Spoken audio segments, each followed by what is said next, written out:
Audubon 2456. Stay the Save is back with part 2 of Wolfenstein The New Order. This is going to be a great show. With me, back again to discuss this game, is John. Hello. We never done it before. Do you think it would curve the listeners if we had a second guest for a part 2? That would be weird. Right? It'd be like, why? What? Did you just make them play the second half only, or did they get to play the whole game? It's like, nope, just the second half. You don't get to explore the beginning. Oh, that'd be wild. I'm trying to think of what games would be fun to do with. Just be like, you're only going to play the second half of this game instead of the first half, and give me your thoughts on what you think happened before then. Doki Doki Literature Club. Oh, I can already tell it's going to be great. So, what we do here, if you're listening to part 2, this is your first episode. We are a game club, a discussion podcast where we pick a game that we like and dive through the game, doing a very deep dive on the game, our thoughts on it, like the themes and the elements, just trying to figure out what makes the game tick. So if you haven't listened to Wolfenstein: The New Order Part 1, there is a Part 1 that should be the previous thing on your podcast feed. But go check that out. It'll give a lot of context to what we're about to talk about here. Yes, but if you're like, I just want to hear their thoughts on the second half of Wolfenstein: The New Order because I like that game and want to get their thoughts on the ending. That's also totally valid. Exactly. Who am I to tell you how to listen to our show and engage with it? We put it out there in the ether, and you can engage with it as you want to, you weirdo. You could watch Resident Evil Part 1, then you could come back and watch this Part 2, and then you could go watch a different Part 2 of Metal Gear Solid. You could do what you want. You can listen to this episode while watching Wizard of Oz and see if it syncs up. Yeah, see if it syncs up. That's the challenge. Watch all of our episodes and then find out which one syncs the best to Wizard of Oz. Yeah, exactly. The Stay the Safe challenge. Hashtag. Hashtag, do it. John, welcome back to the show. Thank you. What we do here is we discuss the games that we have been playing beforehand before diving into the main meat of the discussion, which is going to be our game club, the second half of Wolfenstein New Order. Everything from Chapter 9, everything after Camp Bellica, all the way to the end of the game. And so me and John got a new game over the weekend. Yeah, we didn't even tell each other. We didn't even tell each other. We were discussing what we were going to talk about in the first half of the first little chunk of this show. I mentioned I was playing Baldur's Gate 3 because that just came on PlayStation, and John mentioned that he was also playing Baldur's Gate 3. Yeah, I was like, hey, I also have Baldur's Gate 3 now. So just the way that worked out, we're going to be talking a bit about Baldur's Gate 3. We are still in the first act of the game, so I think we'll be light on spoilers for our listeners who haven't played it. Yeah, spoilers for Act 1 stuff. If you're beyond that, then you should be fine. Even then, we're going to be vague enough to where you should be totally fine if you don't have any context for what's going on. So Baldur's Gate 3, if you don't know, is one of the highest rated games of all time now on all of... on OpenCritic, it's one of the highest games of the year on Metacritic, right toe-to-toe with Tears of the Kingdom. It's going to be a very interesting Game of the Year. Yeah. Game of the Year awards and discussions of what's going to come out on top there. It's crazy how positive the reception's been. Every site I've seen has been like, this is one of the best games, not just of this year, but of the decade. And I'm like, whoa, that's a bold claim. Yeah, because it translates the D&D tabletop experience to a video game stronger than most games that try to do that. It's a very, very smooth transition. As someone who... We've both played D&D before. Yeah. So, we would know sort of some of the things that come with the tabletop D&D and how this game handles it. And so far, it's as smooth as butter. I love it so much. Yeah. This takes me back to, BioWare RPGs of the late aughts. Your Mass Effect 1 to KOTOR, Knights of the Republic, and Dragon Age. It's a blend of all of those together. And as someone who loves KOTOR and Mass Effect especially, Mass Effect being my favorite game trilogy of all time, or favorite trilogy of anything of all time. Yeah. Just to see a game that combines that with a lot of the stuff I love from tabletop role playing games, the improvisation. Yes. There's a lot of improvisation that can come from this, in that there is so many actions you can do on a given turn. So many. Like, from jump to shove an enemy to investigate to... And that's just like during the combat stuff. Out of combat, you have so many ways to interact with the environment. There's specific spells that can interact with the environment that certain classes might be locked off to. And because it's a D&D game, all of it is reliant on dice rolls. Yes. And most RPGs, what they do is they take your stats and basically roll dice in the background where you don't see it happening. It's just like, okay, you don't see this because of an invisible thing. But here, the dice are basically a tool of this game. Yeah. Everything you do is essentially reliant on a dice roll, and most of the time you know what's going on. Basically, if you're walking past any part of the environment and the game makes a roll in the background, you'll hear the dice roll and it says like perception failed, like you don't notice something in the environment. Yeah, and sometimes there are times where it'll just like passively be like, oh, you failed this check, and it's like, what? Oh, uh-oh. Like perception check. And it's like, there's a trap here, I just don't know where. Yeah, so exactly. Should I leave or should I tread carefully at this point? Or there's some that have mostly like hidden elements in the environment too. There's like history and insight as well for environments. But there's actually, during conversations, there's a whole bunch of rolls that are determined based on your stats, based on what you'll do. It's not like it's similar to like if you played like a Fallout, you'll see like speech. You have a 56% chance of winning this check, and it's a hard success or a fail. Mm-hmm. Here, it'll give you, like in D&D, is like your DM saying you have to roll a 10 or higher. Mm-hmm. But then you can, because of your character sheet and people in your party, you can assign different abilities or consumables to make your dice roll better. Yes. And that's just like the gameplay side of this. The story side does a very good job of introducing you to the world of D&D without being overwhelming. Yes, it's a lot all at once, but it kind of does it in a way to where you're never overwhelmed. You have a strong start, a very strong start. Yes. But during this sort of strong start, where it's like a bit of a moment of panic, where you're essentially trying to escape a ship that has crashed, and you have a moment to get out because you were being abducted by, spoilers, mind flares. The mind flares are a problem. Yes, and you get the opportunity to meet some people along the way. There's even a chance to rescue some people while you're there. And what I love about it is that the setup for the story is very simplistic. This could have been like thousands of millennia ago, these two kingdoms who you'll never heard of and who you'll confuse with each other are at war, but also there's this third faction that's rising up, and we don't know their true intentions, also dragons and ancient evils and a dark wizard, and you're like, it doesn't do that. Nope. Here, you make a character, they get something put in their eye, and the plot is, I need to go and find somebody to take this out. And that plot takes you to different kingdoms, different quest lines where you align yourselves with different people who you will think will have better chance of helping you, and your party your party is all dealing with their own problems, but they're also tied to the same problem. Yes. Hey, we were on this ship or ships like it, and we have things in our eye that need to be taken care of. So it's a united goal that unites the whole party, but they also have, like a true D&D campaign, they all have backstories that'll tie into the main story. Yes.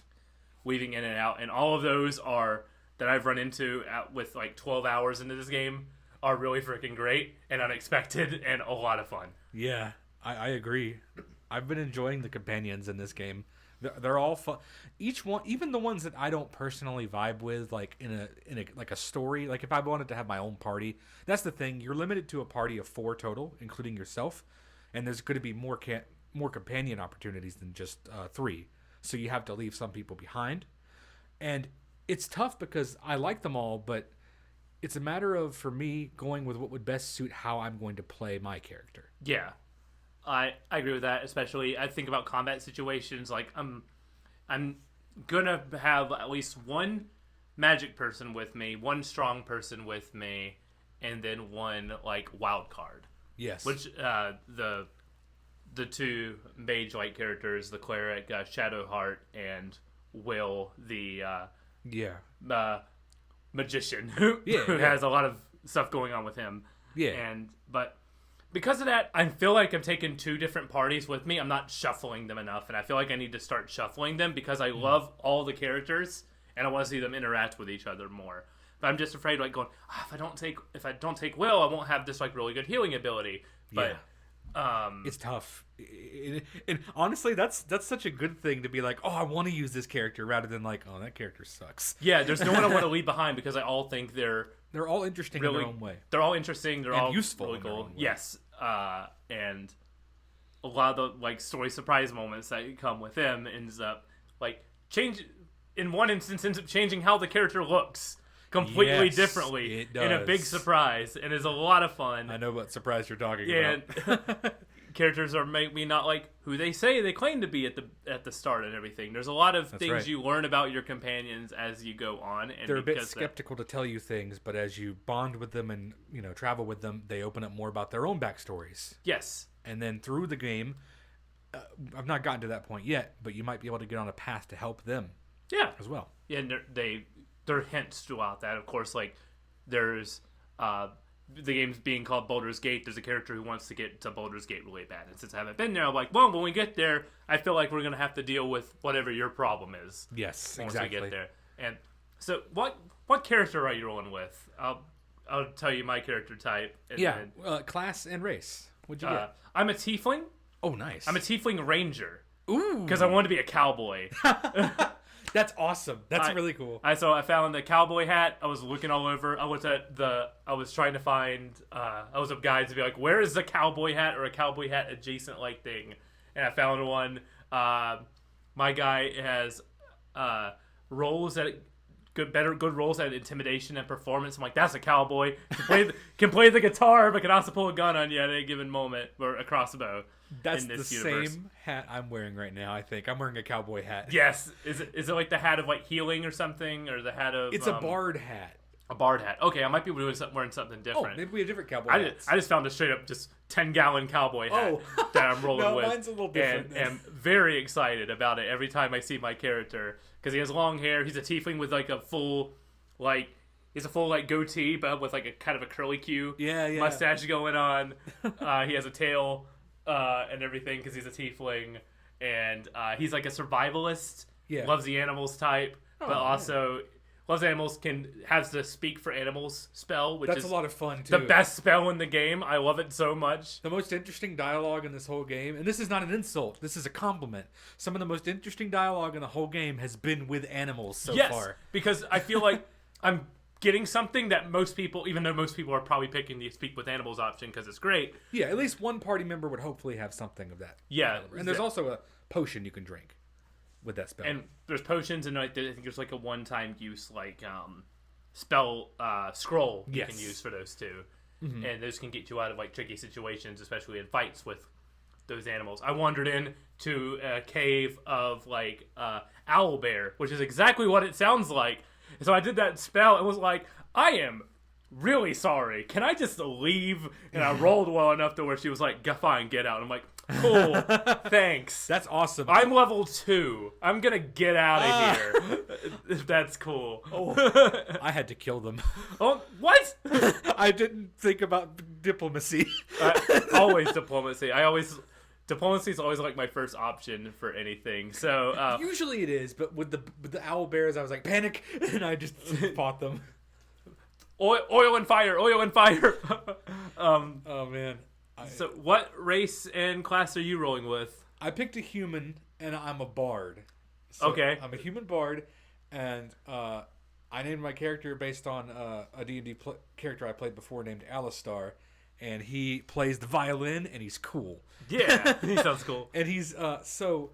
Oh, I didn't tell you my name. Oh, yeah, tell me your name. I'm Elias Flintheart. Elias Flintheart. Oh, I like that. With the most cowboy-ass cowboy name I could think of. I love it. I was like... Yeah. That's awesome. Just rolling through, like, defender of, like, small towns and outcasted people. Yes. Like, being basically a makeshift, like, sheriff type is how I'm rolling him, which is a lot of fun. I'm doing something similar. Okay.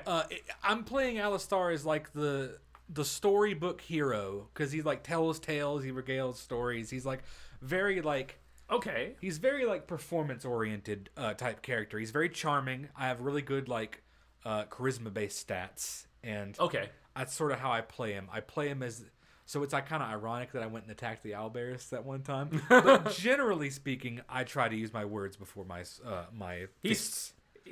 It kind of fits like his character. He's prone to panic. Like he can talk his way out of a situation, but when something goes bad, it goes really bad. Yep. Is how I picture Alistar there. So, he's also apparently a hopeless romantic because I romanced a character very early. apparently that was a bug. Really? Apparently, they said party members were aggressively horny, and it wasn't supposed to be like that. Uh-oh. They dialed back the horniness of these characters in some ways. Well, I'm already on really good terms with one of my companions. Is it Lae'zel? It is not Lae'zel. It's not Lae'zel, because I've heard that was it. Lae'zel, if you pick the options right away, there was a speed run. I've heard of some her. big things. There's a about speed run to romance Lae'zel, and some people have got down to 3 minutes. Like, she's ready to go. Get me off this ship and take me back to camp. It's like, Oh, man. Lae'zel's cool. I have not really taken her around as much as a companion because that was what my cousin romanced Lae'zel and had them in their party all the time, and I was like, I'm going to get a different experience because I already knew a bit about them. I haven't picked a romance option yet, but there's a drow at the goblin camp who is objectively evil, and I'm like, hear me out. I can fix her. You can recruit them. I've seen, like, I watched playthroughs of Evil Paths. Anymore. Oh, yeah, because, I know. I have a quest line that has a big target on the top of her head. I'm like, how can I play this differently? Weigh my options here. No, I can't. Yeah, no, and that's there are some characters that'll or some choices that'll prompt you to go an evil route versus a sort of for lack of better words, a good route. I know how this goes. There's always evil characters. It's the KOTOR thing of, is this a Dragon Age thing of, your characters have like a loyalty bar with them. I haven't found a way on PlayStation to check my exact loyalty score, but most of the time they approve of my actions, or some where 2 will approve and 1 will disapprove. Yes. It's usually when I'm being nice, Lae'zel will be like, "Mrr, Yeah. just kill him already." When I'm nice, Will's like, yeah. I like Will. I like Will too. Asterion's the wild card of the group. He's a friend in the group who tries to roll for seduce everything. Like, I want to seduce this snail. I can see that. Yeah, he's that guy in the group, and I love him for it. I'm just here to have fun, darling. It's basically his entire personality, and I love him for it. Whenever I've swapped him out for another companion, he was always like, oh, it's all right. I guess I'll just lounge around here all day. Terrible. I love him so much. I love Will. I love all the characters, and I haven't... A sign of a good party is when you feel bad for leaving somebody behind. Yes. And all of them will be like the most devastated, give you puppy eyes whenever you leave them. Be like, what? You're gonna leave? I thought we had something going on here. Yeah, it's like, look, I only have 3 slots. The game only gave us 3 slots. I'm sorry. Except Shadowheart, I'm like, okay, bye. Oh. I like Shadowheart, but I'm like, okay, bye. We'll see you She's later. got a tough shell to crack. You gotta. Really... I know everyone else will like spill their guts about like their very early on. She's very guarded, which I have a feeling she's also probably gonna be the most interesting once we get there.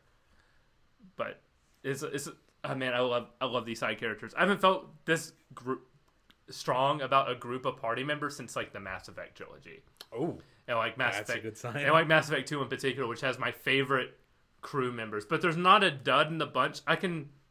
With Mass Effect, I can always pick one or 2 duds in the group that I'm just leaving you behind and everything because I don't like you. Here, I'm like, I love these lovable losers. Joker, best character. Yeah, Joker, best character. I love these lovable losers here in Baldur's Gate 3, and I feel bad whenever I have to leave them behind. And I know I'm probably going to getting more. I saved a bard from the Goblin Camp. Oh, Volo. And he's in my group now. And if he's a party member, I don't want to take him anywhere because I do not trust this man. Fun fact about him: Volo is the guy who wrote the monster manual in the D&D world. Really? Yep. That's So he's legit. I don't trust this man. At least they named him. They named that character after him. At least I actually don't know. I'm kind of a normie D&D guy, so I only know a little bit. What if he's pretending to be him? That would be that would be in character based on how I. Yeah, that's my theory on it, because he's like writing a story. My favorite use of cast speak to animal is when he's writing about this bear, and the bear's like, just tell him it's really important you tell him I'm from here. Can you tell him I'm from here? And then he's like, and that I traveled very far. He's not getting that, but I traveled very far. And then it cuts back to him just like, yes, this grand bear. Just nonsense. I tried to tell. I tried it. This is the one instance where I was mad the game didn't have a dialogue option. I tried to go back to Volo, but I think he was set on going to the Goblin Camp. Yeah. So I couldn't talk to him, which I want to say, bad idea, dude. Yeah, he shouldn't have done that. No, he shouldn't have done that. Because when you see him in the Goblin Camp, he's singing in the middle of the square with a pit of fire around him, just making up words. And the Goblin's like, yeah, keep being funny. And then you have the opportunity to join in, and you throw him off by accident. And then the Goblin's like, you broke him. I threw him off by being like, I never heard those words before. The Goblin's I was like, ooh. I was like, I could be nice here, but I was like, no, I kind of want to be snarky. Because I warned him that bad idea. You have an option to rescue him. Yeah, I got him out. Nice. I went through that Goblin Camp and basically freed everybody. Yes, that was and then I tried to make it seem like I was on Drow Lady's good side. Be like, yeah, I'm going to torture that guy. And then then come back and be like, yeah, he escaped. Weird. I didn't have anything. Not that I had anything to do with it. Weirdo. She doesn't play mute. She's like, oh, these goblins are so... like incompetent. And I'm like, yeah, it's they hard are. to find good help these days. Anyway, so I'm free Tuesday. What about you? What? Look. Now that you don't have any prisoners to torture. Now that you don't have any prisoners to torture, we could be cool, right? You could just decide. I know I'm a tiefling, and you're trying to hunt down the tieflings, but we can get over this. Every relationship not every relationship starts off perfect. Yeah, every relationship starts off a little on the rocky side, and that's okay. What do I have to roll? I'll save scum. I'm such a safe scum too in this game. I did that. So this is a funny interaction with Volo. He offers to help you with your condition with your eye. Yes. And I save scummed to see what would happen. Let's just say save before you try that. It's really funny, though. I just went. I'll be fine, dude. Don't worry about it. I'm just gonna. So yeah, I'm in the Goblin Camp now. How farther are you? How much farther in this game are you than I am? I just finished the Goblin Camp. Okay, that is as far as I've gotten. One spoiler question I have, do I have to kill all? If I want to side with the Tieflings, so I have to kill all the Goblin leaders there, or can I lead them out in interesting ways? Because I'm like, if I start a fight here, I'm gonna be in a big fight. So if you can, I didn't do it because I was in a... Well, so the way it works is, luckily, all three leaders are in different... Well, there's multiple leaders you have to fight. Yeah, they're sectioned off. Yes, and you only have to deal with that section at a time. Okay. You won't have other leaders run into a fight. They're not going to call the entire camp into that room. Unless you bring the person you come for with you to fight. Yeah, we're in the camp to rescue a druid who turned into a bear. And I imagine if I wander in with a bear, it might cause some... Yes, I think it was... I left him behind because he straight up says, hey, if I go with you, they're going to kill you on sight. Yep, basically... I went, yeah, okay. So I left him behind, so now I can deal with them separately. Yes, I believe that you'll be able to fight them one at a time. Mind you, they are still big fights. I'm level 4. Should I come back? That's what level I was. Okay, so I should be good now. Should I go do maybe a side quest or two and then come back later? If you have one, yes. Okay. However, as long as you use your rests optimally, let's say... I think I used both my rests. I should go back to camp first. Yeah, you should do a long rest first, and then you could probably handle the first fight, then do a short rest, and then the second fight, depending on how many spell slots you've expended, then the second short rest. Oh, I'm the dummy who spends all his spell slots on one combat encounter. Oh. Well, I'm bad at saving those because I'm like, I could just take out 2 of these guys right now. I'm bad What's about the worst it too. that's going to happen? And then boss fight happens. And I'm like, oh, I have no more spell slots. Bo. But yeah, it's been Baldur's Gate has been very fun, and I'm looking forward to continue playing it. I absolutely love this game, and it's been a great year for games, man. Between this, Zelda, Street Fighter, Resident Evil 4 remake, we still got like Alan Wake 2 this year. We still got Spider-Man 2 this year. Oh yeah. We still there's a lot. I have a friend who's really excited for Assassin's Creed Mirage. He's like, they're going back to the original like style. Yeah, this game is great, but we also played another really good game. Yes, I would say so. Let's get to the main meat of the discussion. Wolfenstein: The New Order, the second half of the game. After we got back from Camp Bellica, we are back in the HQ. underground HQ to start us off here. John, what did you think of the second half of this game? Well, so it was kind of like, it was funny. I enjoyed the whole game, and the second half of the game was had some slower parts. I felt like personally, didn't mean it was bad. It was just kind of slower because it was like after coming off of Camp Bellica, it was like you just finished escaping in a giant mech a Nazi concentration camp of the future. Next mission, go find a welder. Yes. But it wasn't like just that. That's just dumbing it down. It was overall, I enjoyed it. There were some really good highs. Like, for instance, we might go off of Earth to another place. Did you see that coming? The fact that we're going to the moon. So I didn't. I guess that the German Beatles song may have been a hint to that, because there's a song in there called Moond, ja, ja. And the fact that, like, in the Nazi, the London Nautica, they had the exhibit to the moon and everything. That's right. So they were teasing the moon basically tease it throughout this game before we actually go there, and I thought the build up to that part was like really great, and the moon mission is one of the major highlights. Oh yeah, it was great. Game design here.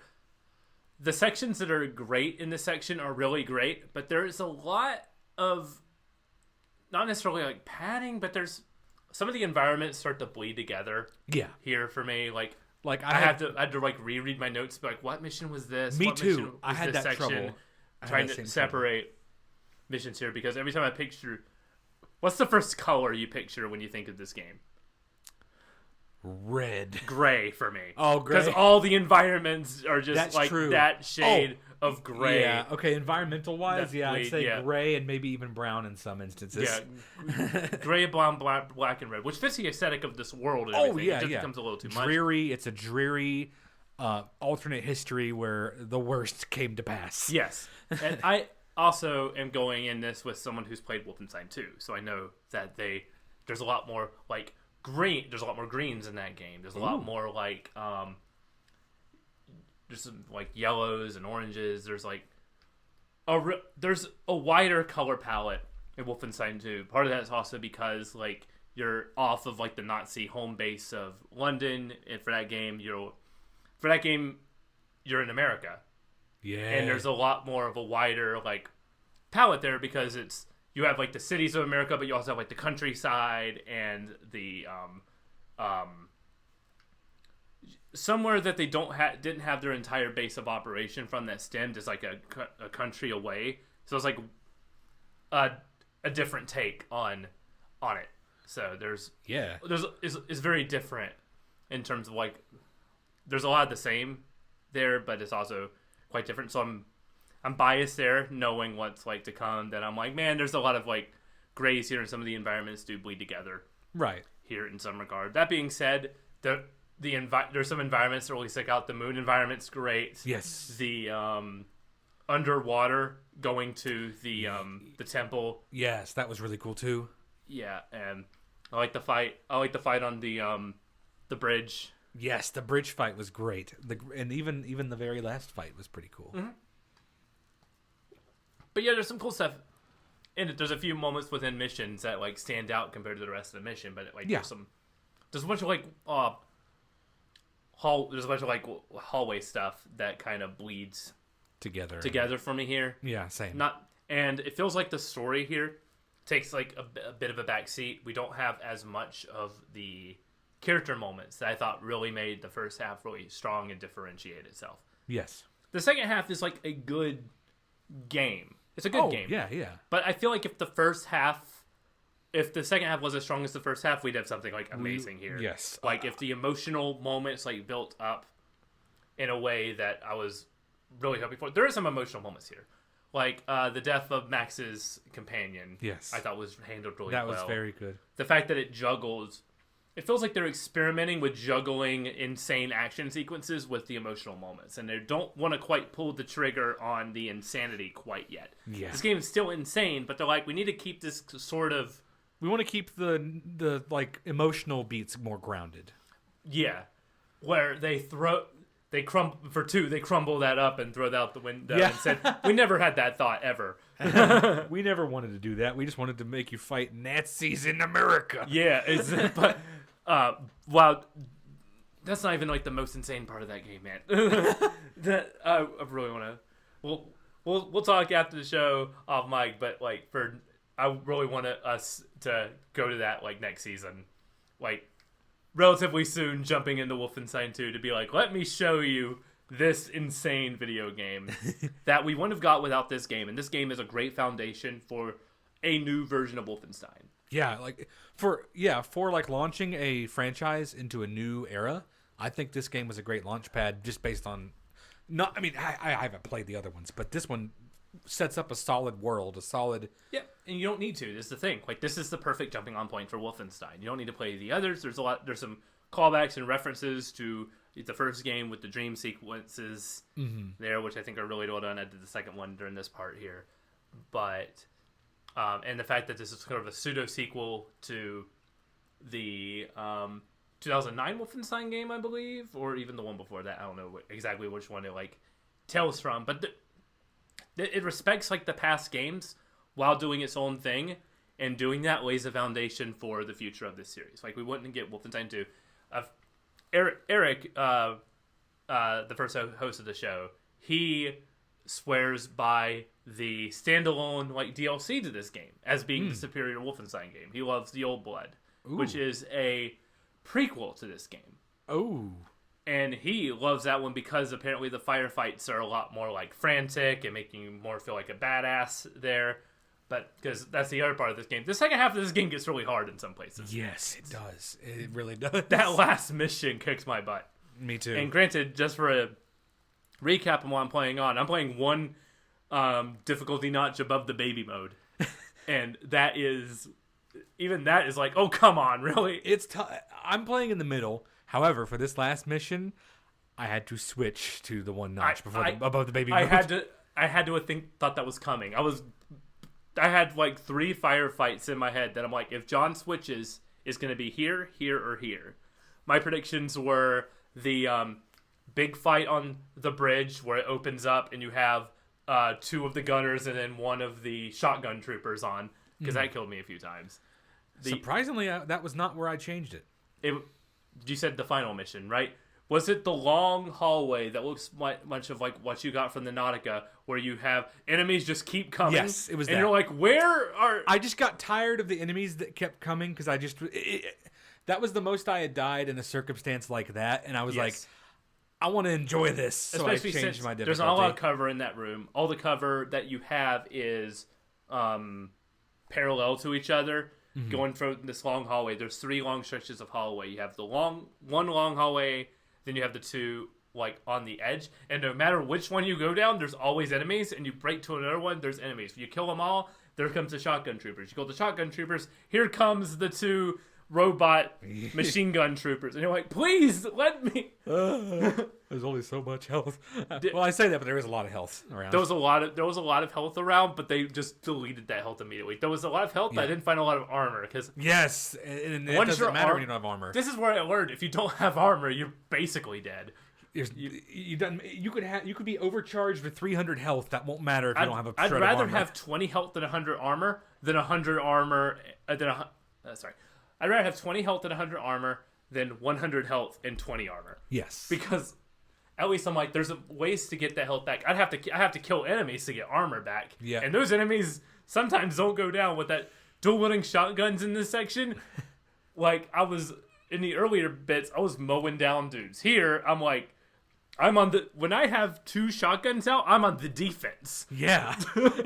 Exactly. I had that same situation. It was like I was much more defensive in the second half of the game than I was in the first half. I was much more on the attack. I was charging dudes the first. I was running around and knifing dudes in the second half. It feels like every time I try to knife somebody, it just bounces off without a care. It's like your arm clink, and you're like, oh no. It's like you have noodle physics for your arm. It's like they introduce enemies that can one hit kill you with a grapple move here. Gameplay wise, this is a lot harder. Not that that's a bad thing. Like, of course, the game's gonna be harder in the second half than the first half, but it's just there's a couple rooms here that were more frustrating, and I think could have used like one last round of polish before getting released. Like, not saying this section shouldn't be too hard, but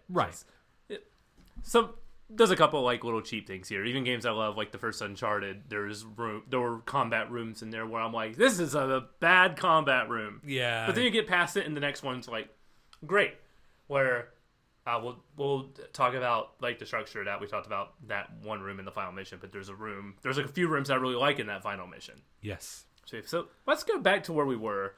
Chapter 9, New Tactics. Yes. This is where we're sort of getting the plan in order. We have the refugees here from Camp Bellica. Yes. And right away, I noticed Bombate is here. The guy that I love so much from the concentration camp, who was who fought the Nazis off in Africa, until he was captured. And he's like, I want to do that again someday. Well, here he is. He's ready to fight more of them. My first note here is, let Set talk to Caroline, and you will get a really interesting conversation. Oh. Did you let this play out? Because right after Caroline tells you to go get the welder to help with the device that Set is working on, Set just talks to Caroline, and he's talking a lot about his order's faith and everything. And he says, we don't believe in the supernatural, we believe in God. And that, he says, like, the creations of the ancient order were meant for them to understand and get closer to God. They had no other purpose. So all of these things that they were building was just a way to, like, understand God. Right. Understand as a way to get closer to him. All the devices they made, all the technology that they uncovered and kept hidden, they thought was, like, had divine creation behind them, and that building was their way of understanding God. Huh. Which was super fascinating. Yeah. And here's a scene that I know you don't have, because it involves Jay. One thing I really want to talk about, you talked about there was a little angry lady in your crew. Yep. I want to know more about what happens to her in this half, because there's a scene here that follows with Jay, and they're basically talking about that BJ's like, yeah, this Nazi Germany's really bad, and America would never let something like this to happen. And then Jay's like, you took your orders from the man. The man gave up when the bombs dropped, said Jay. You're exactly the kind of guy they'd order come lynching time, is what Jay says to BJ, because BJ, he comments, is like blonde, like dirty blonde hair, blue eyes. Yeah. He's like really muscular, white, handsome dude. He's like, you're the poster for like the Aryans and everything. It was like, back in America, we have, he's like, me and my family have to use like a colored restroom and everything. We're already being ostracized. We're already being ostracized in America. This really isn't that much different. Ooh. And just that conversation and BJ being like the like good American boy heroes, like, that's not the America I'm fighting for. I'll deal with that when we get. I'll want to deal with that, but we gotta deal with this first. Yeah. Basically, that conversation. And what's interesting here is it delves more into like the Jimi Hendrix comparisons. Jay's backstory is very similar to Jimi Hendrix, and really implying that this is this world's version of Jimi Hendrix. Yeah. That he goes to Europe and fights the Nazis, which is really great. Then Jay gives you acid and plays a guitar solo. I feel really bad that you missed this scene because it's really trippy. I recommend watching this, just like Jay's guitar solo, where is all like the colorful trippy visuals and everything, and there's like 4 J's like playing the guitar. It zooms in on his like there's like 3 hands playing this one guitar fret at one point. Oh, man. And because he gives he's playing like kind of a muted guitar, and BJ comments on the fact that he plays guitar, and he puts the headphones on where he can hear it, and that's when he like drifts asleep, and then he gives him Jay gives BJ the acid, and that's when he like has that trip, and it's great. So did you get a scene here around this time in this chapter with your short angry lady? I don't think I did.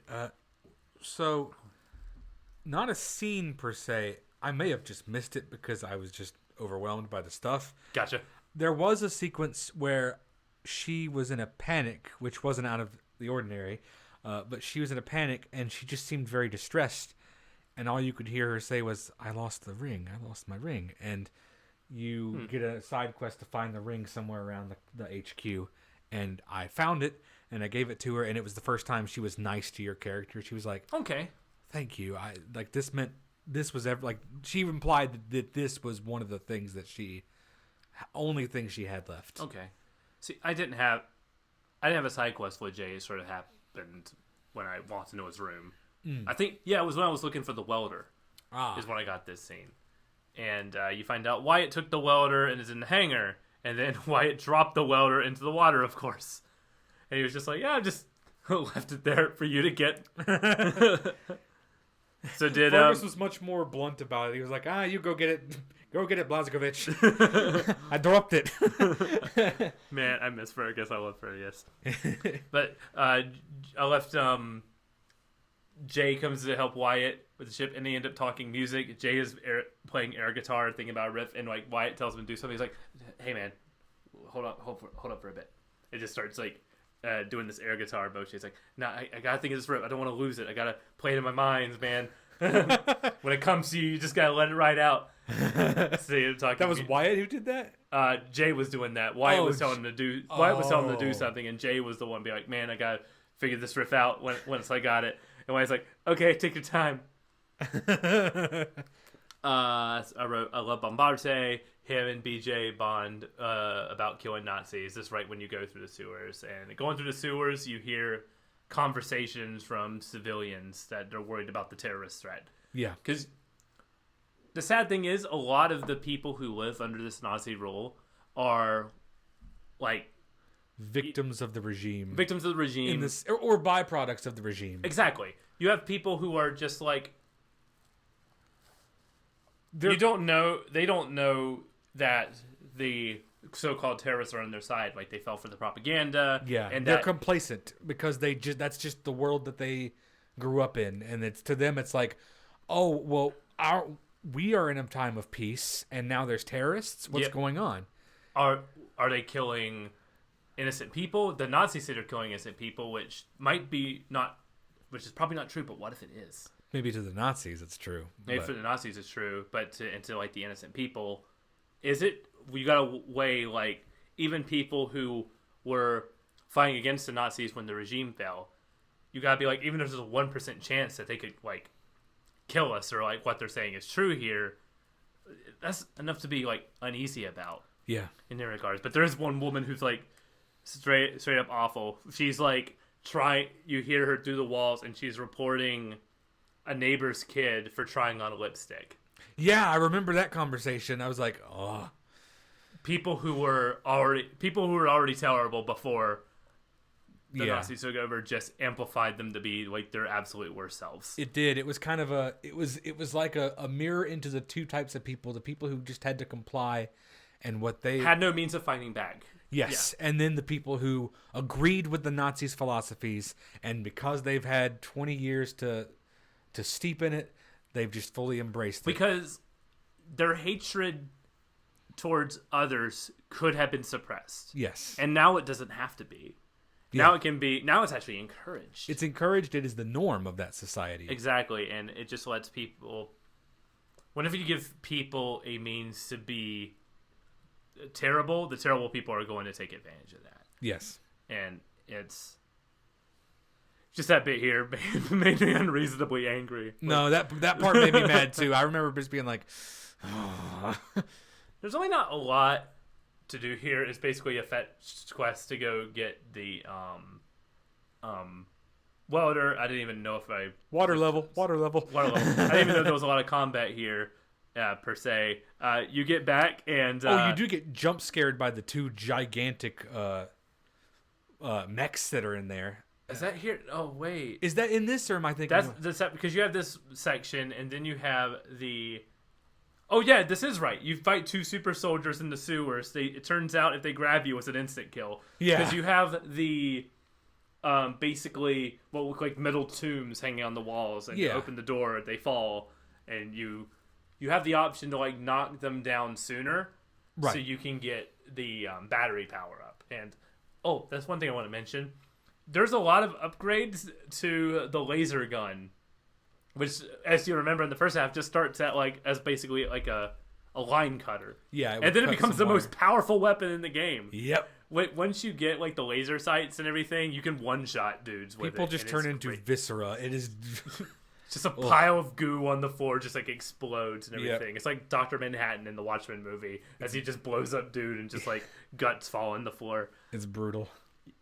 So after that fight, you get back. Anya and BJ are horny. They are very horny. I mean, I get it. No, I get it. And it's like saying, "Hey, I need your help with something," and he goes, "What do you need?" And then cuts to graphic sex scene. The first one was like, "Oh, this is really tasteful and nice and everything." Yeah, this one is like, okay, we might die soon. And there's the comedic bit here of people trying to barge in and intrude whenever. Yep. And because this is where you the device Set was working on is a water level part 2, where you have the underwater kind of glider, hard to describe, this pseudo submersible. Yeah, one person submersible. Yes, it's basically like if you had a go-kart that went underwater. Mm-hmm. Is how I would describe this. I agree. Airboat thing was all I wrote here. We're invading the catacombs of Berlin in order to steal a train. So the point of this mission here is we're going to the catacombs to kind of go in to where their subway line is, and we're going to take a train to go and board a U-boat, because basically it's the end game of this section is we're going to, what we know ahead of time is we are going to steal a nuke. Yes. And the nuke is on this U-boat. And that's all we know so far is we just need the nuke for this thing. And we'll interrogate one of the guys to give us a nuclear launch code, because we don't know at the time that the nuclear launch codes are actually held on the moon base. Yes. So this is where I said, there's a bit here. Did the controls mess you up when piloting the boat? Yes. Did you? I went to the menu to switch to inverted. I did not like that there wasn't a separate. Yeah. I only use inverted controls on vehicles. Fair. So when it lined up with the first person controls, that threw me off. So I switched to inverted for this section, and would have to go switch them back whenever I went on land. So that part here was not great. Yeah, that part was kind of tough for me to control too. I didn't change the controls, but I was sort of like, there was a part where you have to get out of it to go through a small crack, and I did, and I never got back in it. I don't know if I was supposed to, but I didn't. I swam the rest of the way. And here's something. This is where we get introduced to Ramona's journal. Yeah, because where you're going to break into, or somewhere you're running parallel to, Anya says that her cousin worked there, and she found her journal, and was going to read it to you.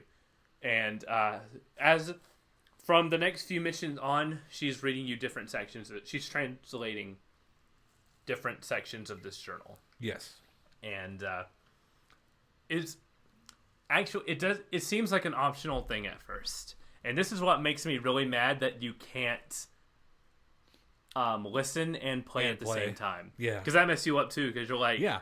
I didn't hear everything about the journal because there were parts where I started to listen to the entries, and then there were parts of the game where it was like in the middle of like an action sequence, and I was like, not now, not now, and then I just wouldn't go back to listen, and then I would skip one, and then I'd be like, what's happening again? Because it's one, if you miss one, then you don't feel compelled to listen to them all. Yeah. As the one who was hosting it, I made a point to listen to them all, and I'm glad I did. Because I am glad too, because I didn't.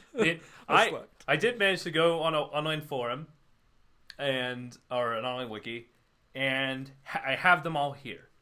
And I'm going to read all of them, maybe skip a couple that are kind of like repetitious, because it's very important. This is probably the biggest character. This is the biggest character moment in this entire section. Ooh. And it is hidden in this bit here. So it rewards you for listening, but I really wish there was a way you could play and listen at the same time, because I think more people would gravitate to this. And I think it's very important, so I'm going to read it. Entry 1. She says, it's in Polish, but I'll translate. Ramona writes, May 11, 1940. I've only been back home for 3 days, and now the Nazis have arrived in town. They killed Jacob Brozek. He was shot in the head. His horse was blocking the road. He taught me how to kiss. I'm going to do something about this situation. Entry number 2. May 12th, 1940. The Nazis have taken over the police station. They are asking local people to volunteer for service. I'm going to volunteer, and I'm going to find a way to kill them. Right away, it paints Ramona as like a really great character. Is everybody in her family a badass? Right? That's what I was because the way she frames it is like, I got this from my grandmother. Yes. So at first I thought this was the grandmother's journal. I did too. And so there was a little bit of confusion there. So I was like, this just proves that the grandmother's the best character in this entire game. Yeah, we thought that the grandpa was a badass for blowing that guy's skull. I knew the grandma was just from the way she like scratched the record and like was like, I'm just gonna put this on while you're chainsawing this man in our basement. Yeah. I'm not gonna let this interrupt dinner. May 18th, daytime. I care for the sick, working at the asylum. So it implies, she works at the asylum too. On the evenings, I go to town to prepare supper for the Nazis at the police station. They seem to trust me. I'm gonna skip this one here because she's working undercover, basically as someone who can get close to the Nazis. Right. Then it's breakdowns of the way she kills different Nazis. She says, the Nazi appears to have a very high opinion of his mother. I learned that this as he was bleeding to death at the end of my knife at the outhouse next to the bakery. Mutti, he whimpered. My hands were shaking. Nearly dropped my knife. I had told him I would kiss him, and he let me lead him outside into the night. Ooh. The Nazi appears to love sausage. I learned this as he kept on eating his supper, even though the cyanide must have ruined the dinner. The cyanide is still from Mother's cabinet. At times, I am struck with the prongs of remorse, but then I think of Jacob Brozek, the man who was parked his horse in the wrong spot and then was killed. And was killed as a result. Yeah. Then May 2nd, the Nazi appears to become sleepy after climaxing. I learned this as the little soldier is leaking out of me onto his sheets, and his face turned blue from the rope applied to his neck in his slumber. Tomorrow is my 18th birthday. Oh my god! It's a roller coaster. This journal is a roller coaster. Jesus. Oh. I'm sad you skipped this. Yeah, I am too now. Oh my god. Ramona writes in July 6, 1941, the Nazi appears to be overtly devoted to his police station. I learned this while tossing grenades into the building.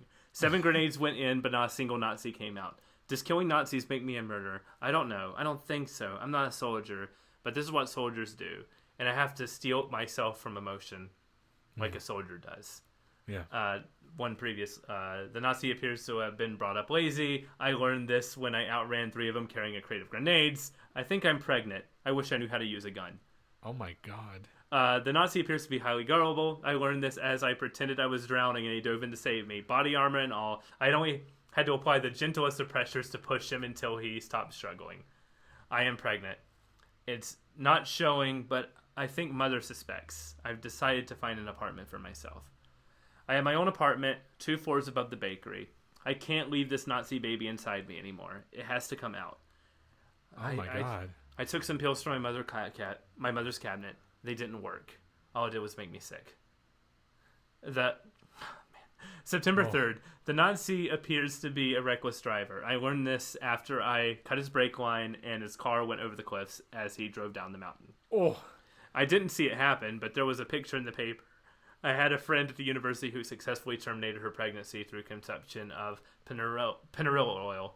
I have written her for instructions. A letter arrived from London today. I have presumed a vial of Peyruis oil. I have stolen some antibiotics from my mother. I won't be coming to work tomorrow.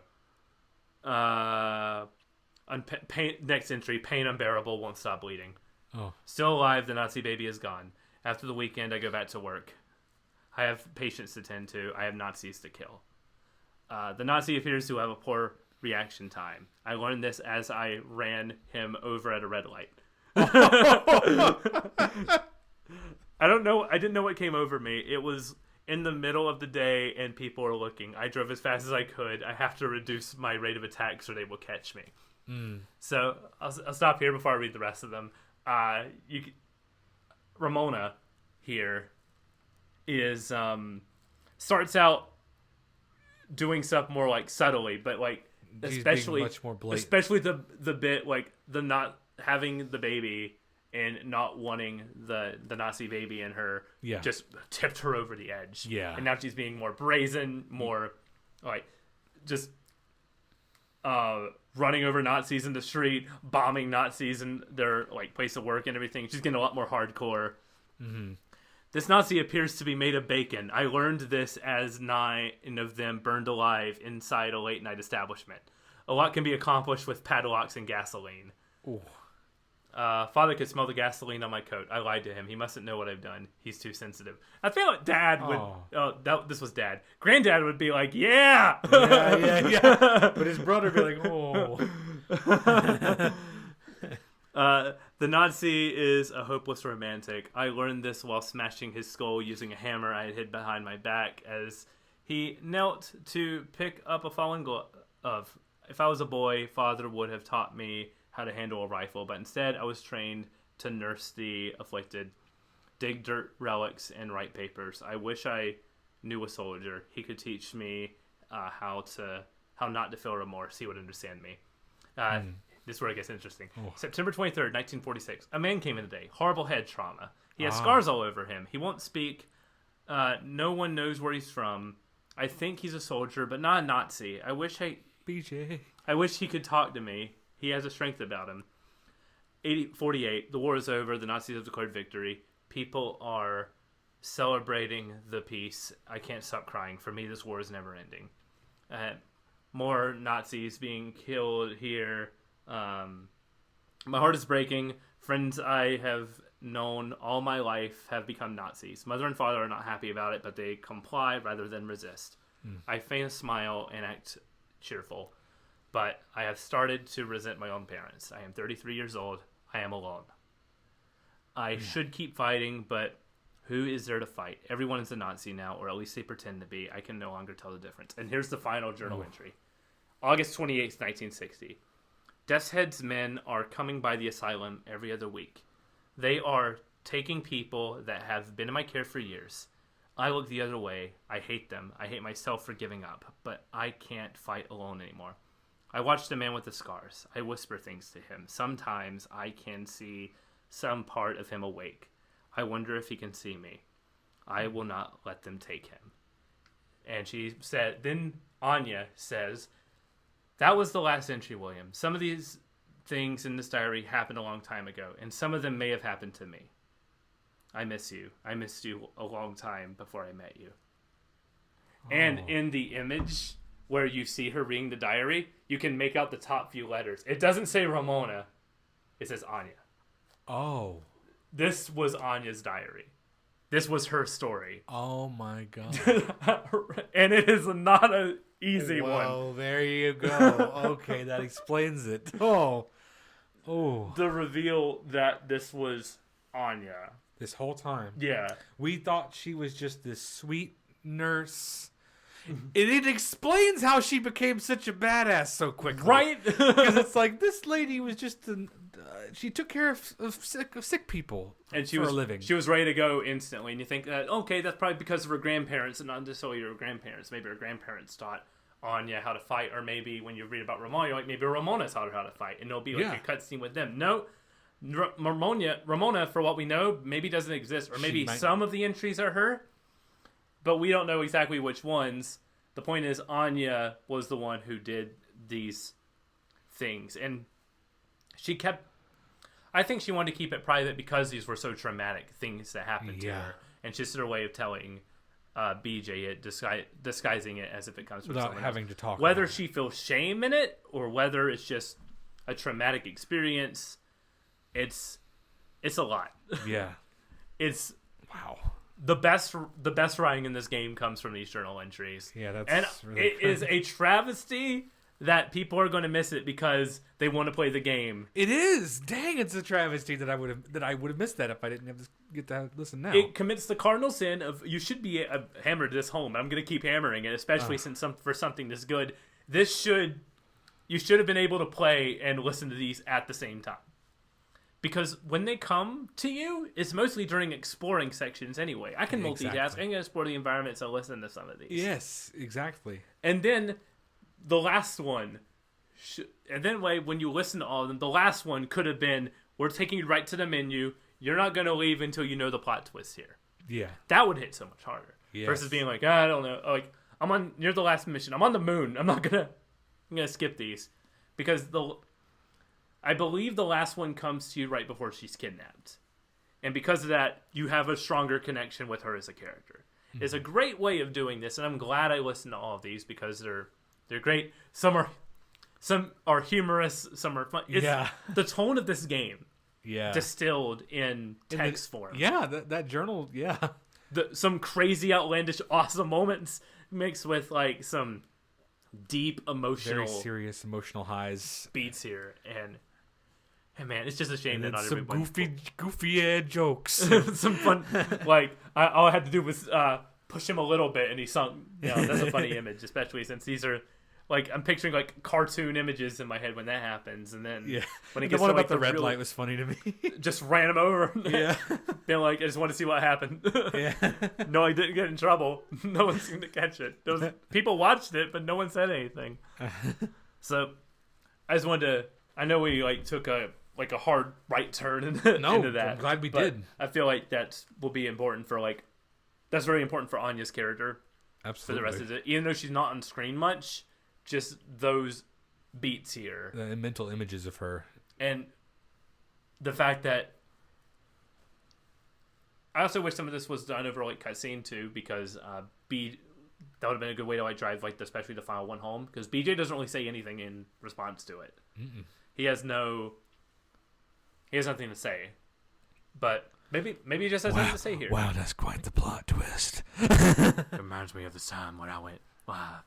swimming back at the lake and everything. Yeah, going back in this chapter, BJ talks about there's some water puzzles here, and BJ talks about swimming during these water puzzles, and I don't fully get the connection here. Yeah, it's like he's probably just trying to distract himself while he's doing this very, very like stressful task, but it's also like why? I get it's him like probably contemplating like this is what the world would have been like. Before like the fall, but that's possible. They do that better here. It's just so weird and out of pocket. Where he's like swimming.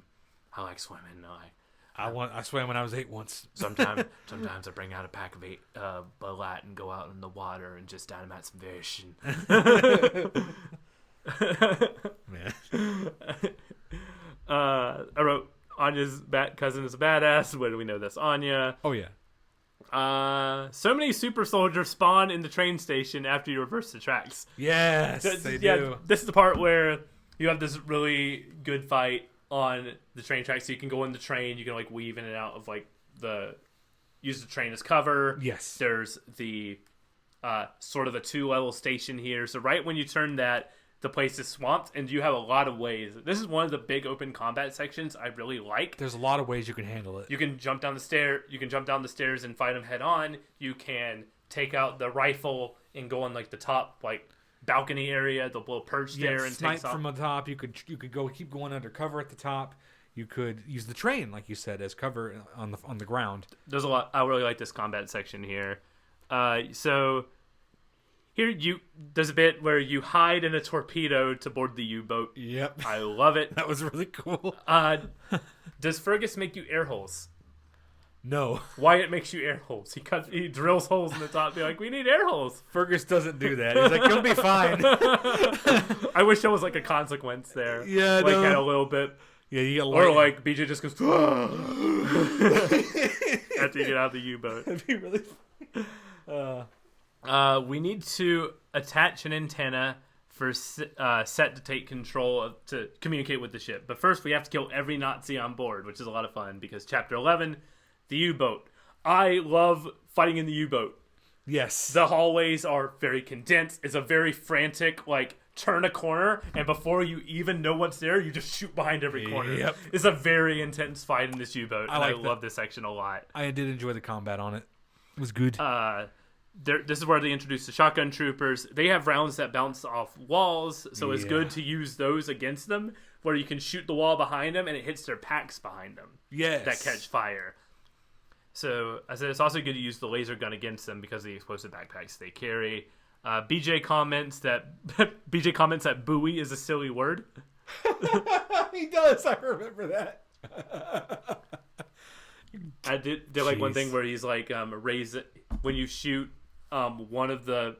It's when you shoot the buoys up. When he does the first one, he goes cast in the bag. Then there's the second one, bags in the river. I just like that for some reason. Just him giving like flavor text to just random actions he's doing is like my favorite thing about BJ. Yeah. Just him commenting on the little things he's doing. It's fun. It's interesting. The team lands and informs us that we have taken the Nazis' most advanced U-boat. So we not just take a It's not just any regular random one. There's a nuke on the boat, but we cannot use it since we don't have the description key. The captain had it memorized, but they are stored on the moon. So... And I was like, what? You're just like, wait a minute, what? There's a moon. We knew there's a moon base, but we have to go to the moon base? Yeah, I didn't know the extent of it. You just thought they have a little flag. Yeah, maybe I thought it a was base. like they landed on the moon. There's one guy up there with a ham radio. It's just like, hey guys, report from the moon. Yeah, he's got like a counter. We found nothing. Yeah. Still rocks. I explored a crater today. The moon is not really made of cheese. Very disappointed. We set sights to Mars instead. Maybe then we will have something more delicious. We dealt in like 5 different accents there. Oh, You know, yeah. like I don't know if any of those were actually very good German accents. Apologies if offended anybody. Sorry, our German listeners. Yes, we apologize. Who are playing a censored version of this game because they have to. Yes, But understandable. or had to. I think they don't have to anymore. Like Probably not now. I think they. Yeah. I think recently, if you're German, write in. Let us know because where the studio has no internet connection, so I can't look it up here on my computer. But Yeah. I think in recent years that they've given games the same protection as like movies and books when it comes to historical. When it comes to depicting like Nazis and everything, Yeah. as like a means of like art, and it's not actually like promotion of the material. I think, and I could tell you exactly. Yes, there was a period where for a while they didn't do that because the Call of Duty franchise for a while they would have Nazis, they'd have swastikas and everything in the games. They took them out for a while, and then only recently they started using them again. And I was like, that's weird. Why would they stop and then start? But that must be why. Yeah. So they have the Nazis, and those have like I think just the Wolfenstein symbol. Yeah. Or like Strauss, which I think is like incorporated like that's Strauss's logo. Yeah. So because Strauss is the main antagonist of this game. He doesn't really show up a lot until the end, but you hear his voice a lot throughout this game. Yeah, but BJ was haunted by the capture in Chapter 1, and you learn a bit more about why. like his fingers are here, and especially when you see what was skipped over in that first chapter. Yeah, oh my god! You know why he hears his voice in his head. Oh man, that was rough. But we're not there yet. Instead, we're yep. descending onto the vault. And I love the design of this place. It's almost like,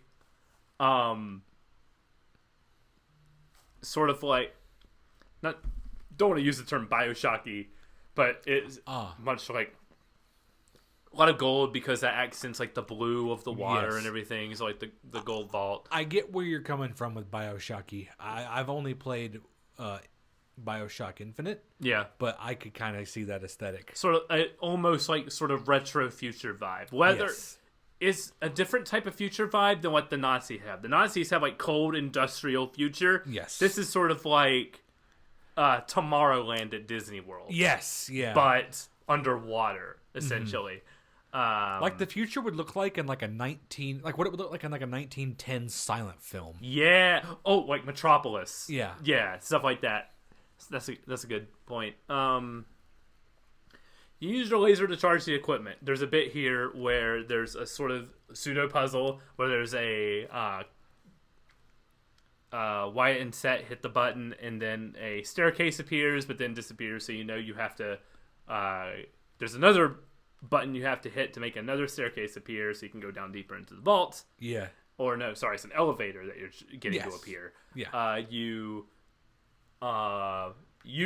You charge your laser gun and shoot a staircase up essentially to get to this button, to hit the button to make the elevator rise up. And here's where there's a cutscene here. Anya found that one of Deathshead's captains is going to the lunar base to oversee the super soldier program. So we take a big thing from the train to stop the train he's on, because we get to the vault and it's filled. There's a whole bunch of stuff here. There's like an exoskeleton suit that he's like, Bina, you can do a lot of damage with this. That Wyatt wears for a bit. I imagine Fergus puts on that. Yep, he does. He's like, suit. he thinks it's pretty cool. And then BJ's like, we're gonna give that to Caroline. Because Caroline's in the wheelchair, so it's like, we're going to make her mobile and she's going to fight and kick ass. Mm-hmm. But there's just a big ball that we don't know what the extent of it yet. We know what it does in the final mission. Yeah. And it's awesome. But it's like, we're just going to put this thing in front of a train and that should do the trick. Yeah. Just to stop it. Let's see what it does. Let's see what this does, this big ball here. So the plan is to steal the identity of the captain to board the vessel to the moon, get the codes to the nuke, and launch an assault on Deathshead's base. Simple plan. Easy. Chapter 12, Gibraltar Bridge. The bridge is like a straight shot to the African front. So is this like just a long bridge across the ocean from basically, I presume, Germany to Africa? That was what I was. That's what I took that as. And I was like, jeez. We don't dwell. I said if we don't dwell on that fact, we just drop a device basically immediately and stop the train. Yep. It floats in the air for a while. And then it shoots out a bunch of lines of wire, and it just breaks everything around it. Great. I love this thing. It's like a bomb without being a bomb. It's weird. You use it again on that final mission. It just rips the walls of the castle clean apart. Off. It's so good. I love this thing. It just destroys the bridge, and the train is all over the place. Yeah, there's a lot of train here, but none of it's together. It's the cars are everywhere. Yes, and the bridge is everywhere too. Yep. So because of that, this I like this mission a lot, but it suffers where do I go syndrome. Yes, quite a bit. Where I get to a dead end and go, I can't go this way. There's a lot of turning around and retracing my steps. And I was thinking, I never had to jump for puzzles in this game before until this moment. Yeah. So I was like, how good's the jumping? And pretty good. It's serviceable. It's okay. But then you try jumping to things that are clearly not what you're supposed to be jumping to. And then BJ will comment, well, this is a stupid way to die. Every time you do it, as you fall to your death, he whispers, "This is a dumb way to die." Yeah, which you'll do like 15 times on this mission. Yeah, because you're like, I can go this way. No, I can't go that way. There's an assault rifle upgrade here that makes it go boom, and it's great. It's a boomstick now. So there was an article. There's also, I found out I did not find as much like flavor text in the environment in this half.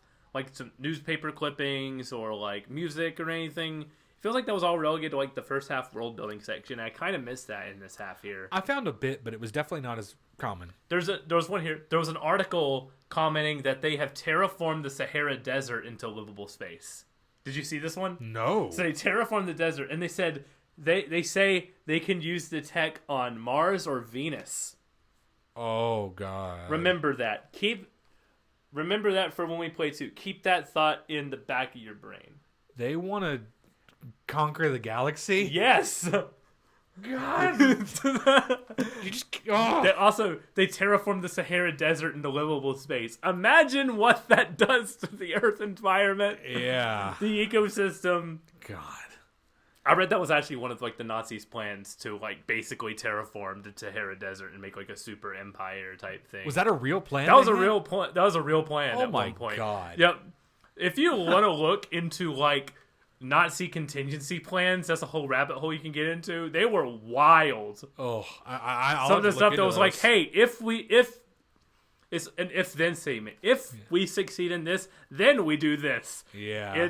I think it was going to be called like, it was, I forget what that plan was. There's like interesting videos. I think Alternate History Hub has good videos on what some of their contingency plans, and it is like messed up the things that they were going to do, or at least plan on doing. Yeah, no, that.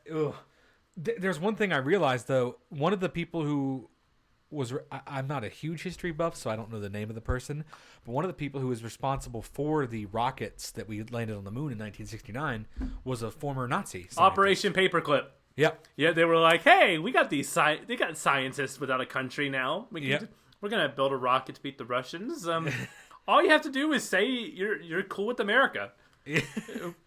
as they did with their arms raised and the guns. But no, it was. This won't backfire. I just made that connection. It's like, oh well, that explains the space travel, because they had the people who were already seeking that ambition. One thing I loved about the new Indiana Jones movie is that they the main villain played by Mads Mikkelsen was a scientist that could do Operation Paperclip. So he was a Nazi back in the 40s, and then he's working with America and everything, and they're celebrating the moon landing. Yeah. And or like they're celebrating like a rocket test, and the astronauts are coming back to Earth and everything. But he also, because he's a Nazi scientist in the Indiana Jones movie, he tells like the American guards that are watching him, it's like, man, I know the location of some awesome stuff if you want to team up with me. I like the villain faction in the new Indiana Jones movie. I'm getting distracted by that, but just talking about that made me think of Mads Mikkelsen, because Mads Mikkelsen is great, and I want to support him in every movie he's in. Right away, next note here. Very difficult mission, lots of firefights, and the environment is a maze. And then my next note, Wyatt cuts the head of an officer with the chopper blades. Yep, Fergus does that too. It's awesome. Yeah, it's pretty great. Because it's like a jump scare around the corner, Nazi grabs you, and then Wyatt's like, I got you. And then the helicopter blades get closer and just chops his head clean Hang off. on there, Blasco. Man, I miss Fergus. And that's pretty much it for this mission. There's a montage of BJ getting the disguise and then boarding the rocket. Yes. To the moon. Chapter 13, my favorite mission in this section.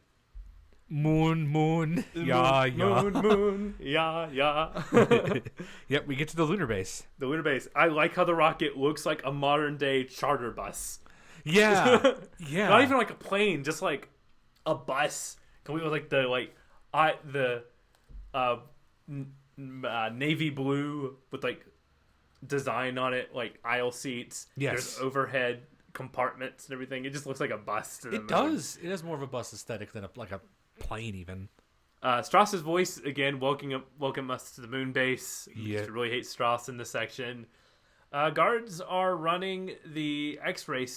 The guards running the X-ray station says he's never cared for my predecessor, and is referring to the man that I killed to Gon here. It's like, oh, you're new. I never liked the guy you replaced anyway. They also detect shrapnel in BJ, because if you remember from the beginning of the game, oh yeah, BJ gets stabbed with a bunch of shrapnel. It's still in his head. Mm-hmm.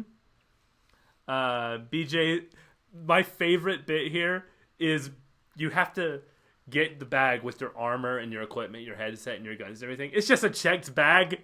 Yeah. Like on an airport. The Nazis didn't question that he had all this stuff. Yeah, I was like, oh, okay.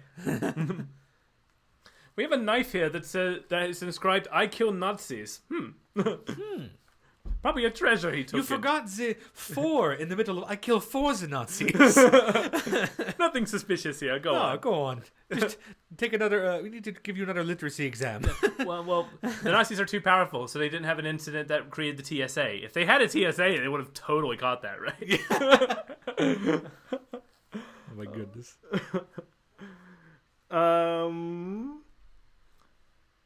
So yeah, you get into like fights in what look like lobbies for an airport lounge, and then you slowly get to like behind all of that is where the like more experimental side is taking place. Because one combat encounter I really liked is basically this giant like circle room that has 2 circle rings, one going on the outside and one going on the inside. Yes, and that has some really cool stealth opportunities at the top because you can stab a bunch of people at the top and then shoot at some of the guards on the bottom.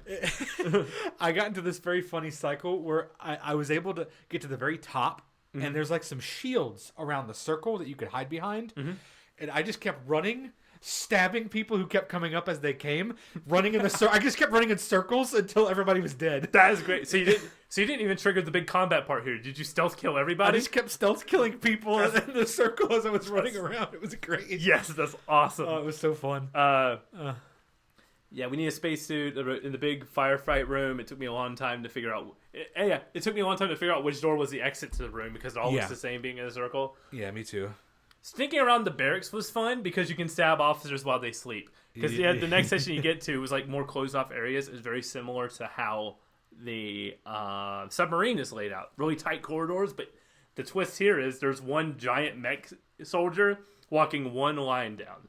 So my favorite like bits in the game, combat wise, are where there is the grates you can cut through to get to different sections. Yes. To do stealth. There's one here and there's one big one in the final mission. There was a good amount of that in this. Just seeing those guards sleep, watching like the meter counter go down, and you just like cover their mouth and just stab them through the butt. It's so good. I messed that up because like I killed one and then I was stealthing to the across the hall, and then the guy spotted me, the big guy protecting them, and I had to fight them all. Oh no! But it was okay. I did this bit here stealthy because when it came to the big robot guy, I lured him around the corner and then I lined him up. I damaged him before we started fighting because I lined him up with where the fire spits out. So I shot that. So we got damage from the fire, and that just came out of the corner and just unloaded on him with double the double laser guns, because you get the laser gun here, and the laser gun's a lot of fun. Because there's not much conventional ammo here because it's the moon base. They have more technological weapons, so this is where you get the fully upgraded laser gun. Yes, and then you get the like alternate fire for the sniper rifle, which is another automatic laser gun. Yes. So the two of those are just awesome, especially when you double wield those and just you can delete the health of any like of the bigger guys with that weapon combo. I did like that we got to use those laser weapons for a while. It was a fun change. I was hoping for some more stuff with the spacesuit. Yeah, you get use the spacesuit and it's framed ahead of time that you're going to be crossing, like you're basically going across the street. Yeah, on the moon, but you got to go out of the airlocks and go into the So you fight, jump around in low gravity. You fight a couple of drones, then that's all you do with the spacesuit. Yeah, I was hoping for more because I like this Zero G. I was hoping to like have a combat encounter where I was like bouncing around. Well, Zero G was fun. Something like Doom 2016, where you can have the double jump and just like glide around this combat arena in a big circle. I was hoping for just one like that, but no, we crossed the street in the spacesuit. Mm-hmm. It was fun though. It felt really good. I guess I'd kind of had an idea of how it might felt because I'd played there's a zombies map called Moon where you can you fight zombies on the moon, and there's low gravity and you have a spacesuit and it feels pretty good. But in this game, it felt even better. The jumps were so much more substantial. The movement in this game feels really good. There's a flashback with Set at Camp Bellica here, and another conversation. All the conversations Set has about his religion is super fascinating because he's like holding on to faith, and BJ says like, "What do you think? He's just God's just testing us?" And then Set says, if he's we testing use us, this, we're we're failing gloriously. Yep.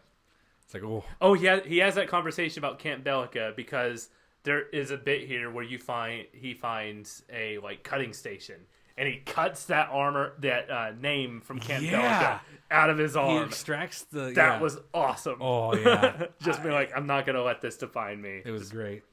It was pretty great. So then you fight your way out of the facility and steal a shuttle. There's a bunch of cool combat encounters here. I overall love this mission, especially when you're going out from... There's a bit with the tram here, and the tram right behind it gets blown up, and you think for a second you're going to get sucked back into it. Yeah. Until you cut your way into like the under part of the tram exit ramp and can escape that way. So that stuff was really cool. It was. And the tram was when the Moon song was playing, just jauntily, and then the crash, the explosion. I love the offset there with like the happy music, and then just the robot just slowly turning to you, have that laser sight, and just fired it on you. Yep. I was like, if he was smart, he would have fired it in front of the tram, not behind the tram. Exactly. But that just goes to show you that, like, even though they like dress, sometimes when the Nazis like dress really like badass and flaunt themselves, or actually just like incompetent. Oh, I love that detail there. You fight your way out of the facility. It's still a shuttle, and then BJ crash lands back at the London Nautica. There's this whole bit here where there's like the one Nazi pilot talking, because you sneak your way onto the ship after killing everybody else outside, and you go in there and he's like, okay, I think you're safe, and you hear he turns around and screams into the radio, and you go, he's still on board. Oh, I'm saying the scene is identical to the scene in the opening of Sonic Adventure 2, where Sonic takes out everyone on board and they're screaming through the radio. It's like, there's a hedgehog here and he's taking out everybody. I just felt the need to tie that in. There needs to be a mod where you swap out BJ for Sonic and Sonic for BJ. I would play that. Sounds fantastic. There is und Hedgehog.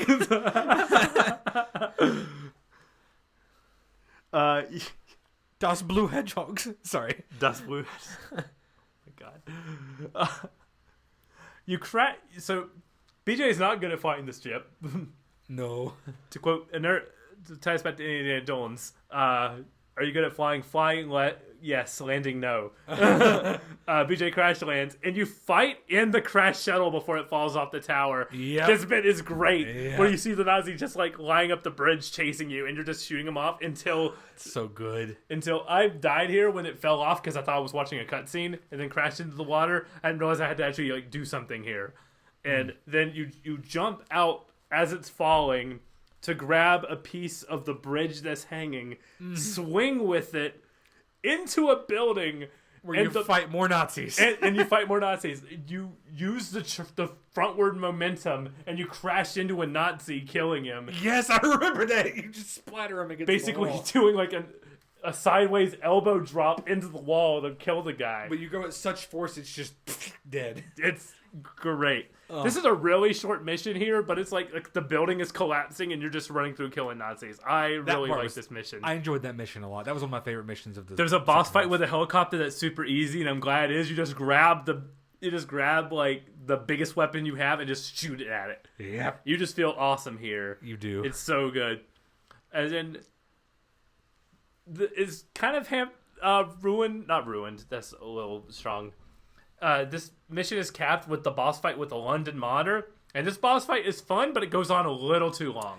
Yeah, and it's like it's kind of easy when you know how to handle it. Mm-hmm. Like utilize the tunnels. Yeah, once you can get to a point where you can just be in one spot, charge battery, pop your head up, wait for him to have the laser sight on you. You shoot the laser sight, and then he pops out more guns. You shoot one of the guns and then go back into your tunnel. Yeah, it was fun though. It was one of those boss fights that's like, okay, I know what this is and I know how to handle this. It's fun until you figure it out, and then it becomes tedious. Yeah, you're just like, okay, I know what to do now. It's fun when I'm frantically going in the tunnels, and you're like, how do I do this? How do I do this? And then once you do that, then you got to run underneath him and then shoot him like 5 more times. Yeah. If this boss fight was half the length, it would have been great. Yeah, but I think so too. It's not. That's fair.